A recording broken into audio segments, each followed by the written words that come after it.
Merhaba oyun severler. Yepyeni bir OSM videosuyla yine karşınızda. Evet, bugün 1 Mayıs İşçi Bayramı. İşçi, emekçi ve biz YouTuber'cık kısmındayız.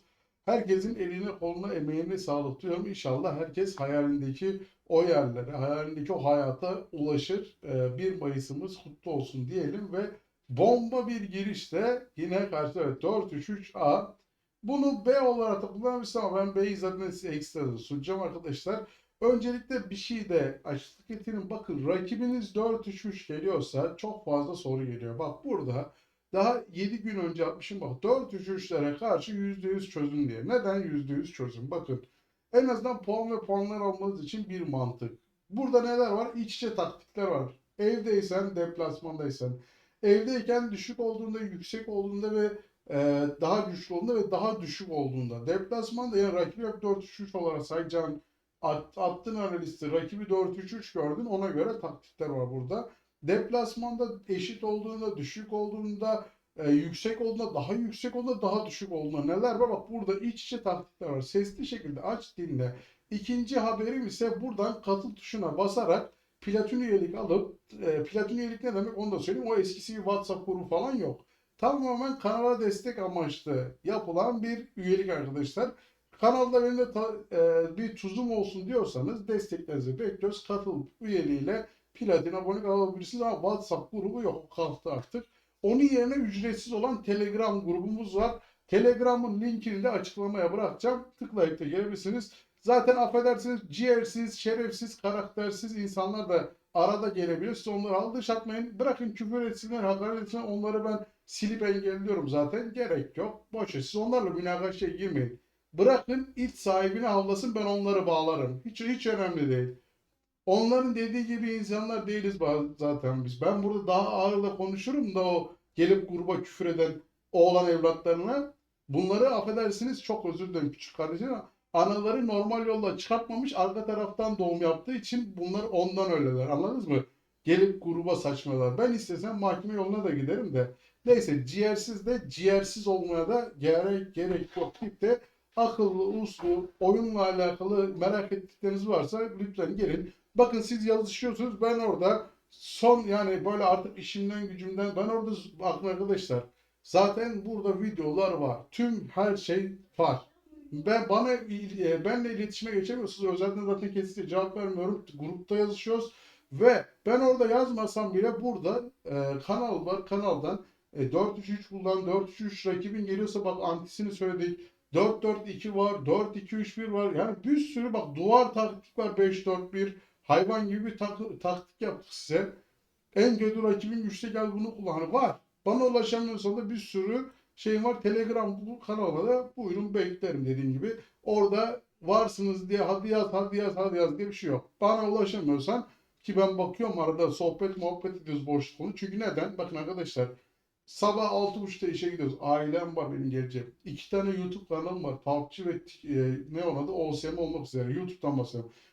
TikTok kanalım var. PUBG Mobile üzerine. Ve ben PUBG Mobile'in partnerliği için başvuru yaptım ve orası için çalışmalarım var. Boşluk buldukça da Telegram'a gidip de sizlere destek oluyorum. Dediğim gibi, bana ulaşamazsanız kanal duruyor. Bak, kanalda her türlü videonuz var. Evet. Şimdi bir videomuzu izleyelim. Maçımıza gelelim.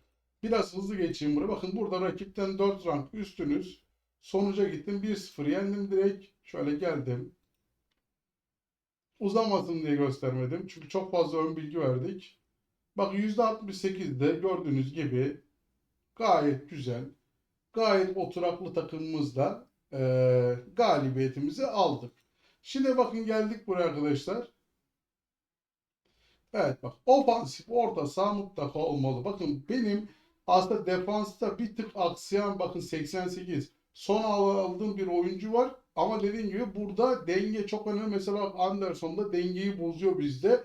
Buna rağmen gayet de güzel bir galibiyet aldık. Çünkü neden? 96 Lamine Yamal satılmadı. Biz de o parayı defansa ve orta sahaya katkıda bulunduk ama sıkıntı yok. Zaten ben de takvimi ona göre seçtim. Neden? Burada bir aksaklık olur diye ne yaptım?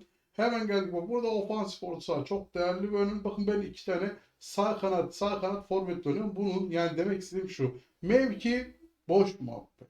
Mevki nerede önemli biliyor musunuz? Bak, forvet hattında kesinlikle ben mevkiye önem veriyorum. Mevki benim için defansif orta saha, ofansif orta saha. Bu ikisi önemli. Defansif orta sahanın defansı çok yüksek olduğu için önemli. Ofansif orta sahanın, yani bakın şuraya geldim. Bak görüyor musun? Hücum gücü 97. Bak öbür güçleri bir tık daha düşük. Bak Musiala hücum gücü 97, görüyor musun?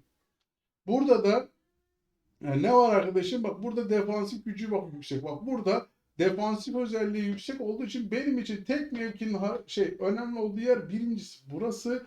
İkincisi ise bak burada güzel bir örnek var. Marquinhos normalde stoper olmasına rağmen hücumu 12, bak 5 6. Hücumu en yüksek olanı sağa doğru koyduğum için bir de defansta bu önemli. Yoksa forvet için benim için bak üçünün de defans, mesela normalde Gyökeres'te sağ kanat olarak envanterden kullansam sırıtmaz. Çünkü defansı yüksek. Kanatta oynayabilecek bir oyuncu. Anladınız mı? Burada ona takılmayın. Özellikle iki tane forvet var oynat, sağ forvet var oynatayım mı diye takılıyor kardeşlerimiz. Bak bu bizim normalde yaklaşık bir 3 aydır kullandığımız bir taktik. 50 60 60. Tüm benim sevenlerim, takipçilerim hepsi bilirler. Bu arada analist atmayı da unutmuşuz. Akşama da hazırlık olsun. Attık oraya. Analistimiz geldik buraya.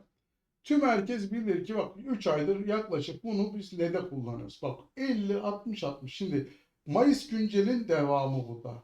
Bunu ne zaman kullanıyorsun? Bir, eşit olduğunda bak şimdi rakibin kanatları kullan ve paslı oyun planından bahsediyorum bak. 4-3-3 gelmiş, 4-4-2 gelmiş, 3-4-3 gelmiş. O kısmı sıyır bir. Sadece anlattığıma odaklan. Oyun planı kanatları kullan ve paslı olan oyunculara karşı ev sahibiyken 2 rank düşük olduğundan tut da bak ev sahibiyken özellikle altını çiziyorum. 2 rank düşük olduğundan tut da burada dengeli bir takımdan bahsediyorum özellikle. Ve benim gibi böyle en azından yakın bir takımdan bahsediyorum. 2 rank düşükten tut da 5 ranka kadar evde, deplasmanda oyun planı kanatları kullan ve paslı olan oyunculara karşı bu şekilde kullan. Peki biz bunun paslı kısmını ne zaman kullanacağız? Onu da anlatayım sizlere. Rakibimiz ev sahibiyiz, özellikle buradan bahsedeyim. Altına da çizeyim bu şekilde. Ev sahibiyken oyun planı kaleyi görünce vur, kontratak ve uzun top olan defansif taktiklerle geliyorsa vay 4-5-1 geliyor, 6-3-1 geliyor, 5-4-1 vesaire, oraları bir geç. Bana oyun planı lazım. Oyun planı. Şu an ilk hedefim oyun planı. Oyun planı kontratak, uzun top ve kaleyi görünce vur. Gelen oyunculara karşı paslı oyuna çeviriyorsun. Yine burada uzun top ve kontra gelenlerde offside'ını açtın. Gerisini kapatacaksın. Bunu yine 2 rank düşük olduğundan tut da 5 rank yüksek olduğuna kadar ev sahibiyken.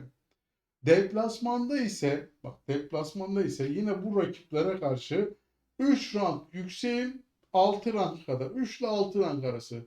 Daha düşükken yapmıyorsun bak.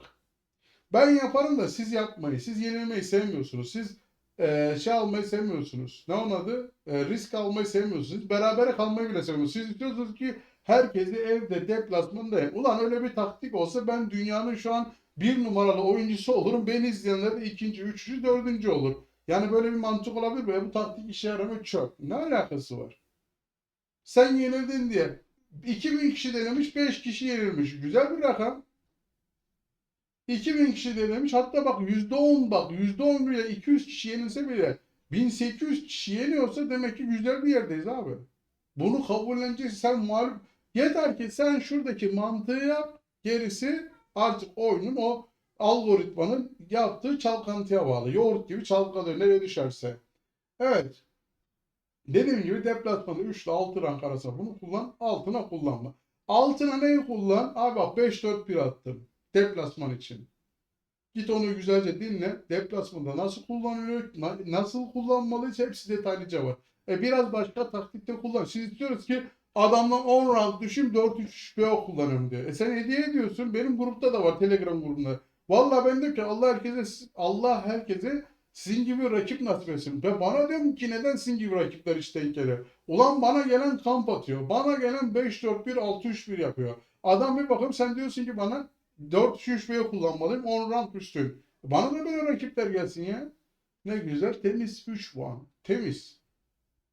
Bir sonraki maça ben artık odaklanırım. Ben 10 rank üstünsem 4-3-3 gelirse ben bir maç sonraya odaklanırım artık. Orada kimleri yedek bırakırım, kimleri oynatırım diye. Onu düşün. Nasılsa bana bir hediye gelmiş. Evet, burada bak 4-3-3 anti mutlaka dinleyin. Eksik olan yanlarınız var. Bunu da tavsiye ediyorum. Bak düşükken 3 ranktan düşüksen 5-4-1 kullan ya da gel hiçbir şey bilmiyorsan 4-3-3 anti orada duruyor. Zayıfken, güçlüyken hepsi var bak iç içe. Evet. Şimdi gelelim ana noktaya. Geldik ana noktaya. Yeni taktiğimiz hayırlı uğurlu olsun arkadaşlar. 67 ama pardon 64, 68 burayı söyledim yanlışla 62'de. Bu da şöyle pardon kanatları kullanıyorlar yapayım özür dilerim. Burada bak burada ev sahibiyken 6 rankla 10 rank arası. Oyun planı kanatları kullan ve pasladan rakiplere karşı evde deplasmanda 6 rank ve üzeriysen baskımız 64, hücumcu stilimiz 68 ve yüksek hızla paslaşma 67. Evde deplasmanda 6 rankın üstüysek 10 rank kadar bu şekilde 10 ile 15 rank arasıysa mevkiler sabit. Abi daha da yükseksen geldin buraya hiçbir şey bilmiyorsan yenilmezlik taktiği var bak. 13 gün önce atmışım hayvan gibi gol atıyor. Analistini at. Anlattığım oyun planı kısmına bak. Keyfine bak. Bot da olsa burası önemli. Bu oyun planı nokta atış yer. Burayı göreceksin. Neyle geliyor? Analisti atacaksın. Gücüne bakacaksın. Bakmazsan oyun seni harcatır. Kumbara olursun. Evet. Şimdi gelelim. Şöyle yaptık yine burayı. Paslı oyun. Rakibimiz defansif geliyorsa yani oyun planı kaleyi görünce vur, kontratak uzun top. Kontratak ve uzun topta offside açtın, sayılarımız aynı. Kapattım burayı. Ne onun adı? Deplasmanda da aynı şekilde sayılarımız aynı. Bak bunu da yine aynı baz alacaksın. 6 rankın üstüyken 6 rankın üstüyken orta saha mutlaka yardım etsin. Abi 6 ranktan yukarı ne çıkıyorsan çık. Hiç önemli değil. Orta saha defansa yardım etsin. 64, 68, 67 hepimize hayırlı uğurlu olsun. Canavar gibi bir taktik bak. Kullandığın taktik eski bir taktik. Nisan taktiği, Mart taktiği. Abi verim alıyorsan, güzel gidiyorsa fanteziye ne gerek var? Kullan onu. O patlarsa 2 maç üst üste mağlubiyet aldın. İstatistik düşük. Bak abi bak 3 aydır kullanıyoruz. Özellikle de tavsiye ediyorum bak anlattığım aralıklarda. Bak ne yapıyor? Geldim buraya %68'de deplasmanda oynuyor. Bu büyük bir rakam. Yani böyle bir taktik varken kullanıyorken fanteziye ne gerek var? Ne yapacak? Öbürü %100 mü yeneceksin anasını satayım? %100 mü ezeceksin? Yani burada 2-0, 1-0 yendim de 10-0 mı yeneceğim? Ya işte işliyor. Saat işliyor. Ne gerek var fanteziye? 50-60-60 taktiğini şu anlık 3 ay. Gerekirse Haziran'da da yine deneyeceğim. Patlamadıysa yine siz değerli. Çünkü abi puan kaybetmeyin. Puan kaybedince ben mutlu olmuyorum. Ben de üzülüyorum siz yenilince. Çünkü neden? Orada sen bana itibar etmişsin, taktiğimi denemişsin. Yenilmen üzücü. Ama burada sadece demek değil ki tek neden benim taktiğim. Senin kadro kuramayışın, rakibini önemsemeyişin, rakibin sana kamp atmış sen bakmamışsın. Anladın mı? Mesela ben burada kamp atanlara karşı nerede o? Neredeydi? Yeni attım galiba. Bak şurada 4-1 ezdim. Bir tane daha olması lazım ya kamp atanlara karşı. Buydu galiba. Evet şuydu şu bak. Burada anlatmışım. Rakiple güçlüyken kamp attı. Final maçı mesela sen de kamp at. Bu taktiği kullan demişim. Eğer kamp atmazsan da şu taktikle şu taktik var demişim. Adam bana kamp attı. Birinci taktiği yapmıştım. Yenildim haberin olsun. Taktik ölmüş diyor. Oğlum ben o birinciyi demedim mi şey diye.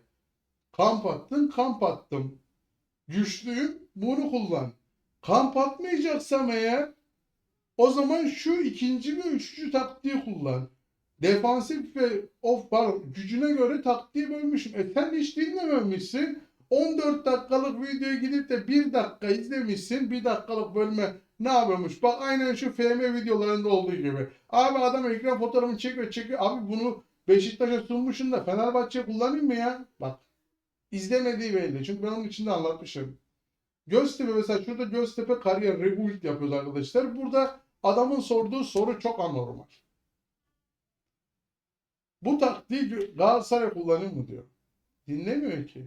Neden? Çünkü ekran fotoğrafı aldı geçti. İşte bu OSM'de de aynı. O yüzden kaybediyorsunuz. Bak detaylıca anlattığım halde tabii ki dinleyen herkese selam olsun. Hem bana katkıları var. Kanalımız yükseliyor sayelerinde. İzlenmelerimiz yükseliyor sayelerinde. Kanalın geliri artmaya başlıyor sayelerinde. Bu da tabii ki sonuçta bir emek veriliyor. Emeğin karşılığı geliyor sayelerinde. Ama şu da var ki izlemeyip adam 10 saniye izliyor.